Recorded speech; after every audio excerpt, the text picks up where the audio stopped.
ನಮಸ್ಕಾರ. ಉತ್ಸಾಹಕ್ಕಿಂತ ಪ್ರಬಲವಾದದ್ದು ಮತ್ತೊಂದಿಲ್ಲ. ಸೊ ನಾವಿವಾಗ GB ಅವರ ಒಂದು ಹೊಸ ಅನುದಾನದಡಿ ನಾಗವಾರ ಲೇಕು ಮತ್ತು ಹೆಬ್ಬಾಳ ಲೇಕು ಮತ್ತು ಹಲ್ಸೂರು ಲೇಕ್ನ ರಿಜಿನೇಷನ್ ಪ್ರೋಸೆಸ್ಸಲ್ಲಿ ನೋಡ್ಬೋದು. ಡಿಶಿಲ್ಟಿಂಗ್ ಎಲ್ಲ ಆಗ್ತಾಯಿದೆ. ಅದರಲ್ಲಿ ಒಂದು ಹೊಸ ಕಾನ್ಸೆಪ್ಟನ್ನ ಅಳವಡಿಸ್ಕೊಂಡಿದ್ದಾರೆ. ಅಂದರೆ ಕೆರೆ ಒಳಗಡೆ ಕೆರೆ ನಿರ್ಮಾಣ ಮಾಡಿ ಅದರಲ್ಲಿ ಚಿಕ್ಕದಾದ ಒಂದು ಪೌಂಡ್ ಮಾಡಿ ಪ್ರಾಣಿ ಪಕ್ಷಿಗಳಿಗೆ ಒಂದು ಸಪ್ರೇಟ್ ಒಂದು ವ್ಯವಸ್ಥೆ ಮಾಡ್ಕೊಳ್ತಾ ಇದ್ದಾರೆ ಒಳಗಡೆ. ಸೊ ಅದರ ಚಿತ್ರಣ ನೋಡ್ಬೋದು. ಇಲ್ಲೇ ಮುಂದಿನ ಚಿತ್ರಣ ಹೇಗಿರುತ್ತೆ ಅಂತ ನೋಡಿ, ಇಲ್ಲಿರ್ಬೋದು, ಈ ಥರ ನೋಡ್ಬೋದು.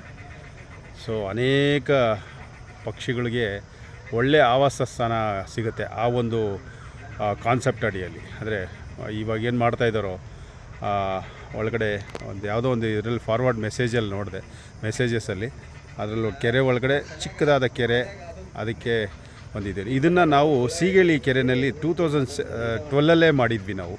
ಸೊ ಈ ಕಾನ್ಸೆಪ್ಟನ್ನ ನಾವು ಅಂದರೆ BBMP ಲೇಕ್ಸ್ ಡಿಪಾರ್ಟ್ಮೆಂಟ್ಗೆ ಒಂದು ಸಜೆಷನ್ ಕೊಟ್ಟು ಅವ್ರ ಜೊತೆಗೂಡಿ ನಾವು ಒಂದು ಒಳ್ಳೆ ಐಲ್ಯಾಂಡ್ ಕ್ರಿಯೇಟ್ ಮಾಡಿ, ಸೊ ಈ ಥರ ಒಂದು ಪೌಂಡ್ ಒಳಗಡೆ, ಅಂದರೆ ಐಲ್ಯಾಂಡ್ ಒಳಗಡೆ ಒಂದು ಪೌಂಡ್ ಮಾಡಿ ಅದನ್ನು ಬರ್ಡ್ ಪರ್ಚ್ ಎಲ್ಲ ಕ್ರಿಯೇಟ್ ಮಾಡಿ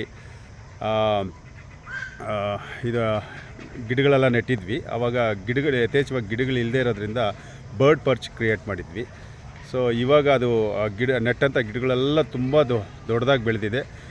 ಪಕ್ಷಿಗಳಿಗೆಲ್ಲ ಆವಾಸ ಸ್ಥಾನ ಸಿಕ್ಕಿದೆ. ಸೊ ಈ ನಾಗವಾರ ಕೆರೆ ಏನಿದೆಯೋ, ಅಂದರೆ ಹಲ್ಸೂರು ಕೆರೆ ಮತ್ತು ಹೆಬ್ಬಾಳ ಕೆರೆಯಲ್ಲಿ ನ್ಯೂ ಕಾನ್ಸೆಪ್ಟು GB ಅವರು ತಂದಿರೋದು ಈ ಥರ ಒಂದು ಕಾನ್ಸೆಪ್ಟಲ್ಲಿ ಇರುತ್ತೆ.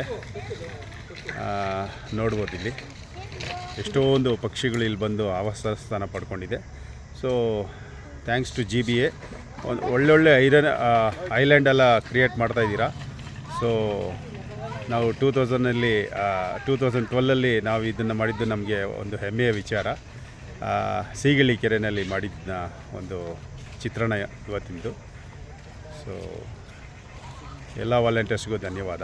Thank you.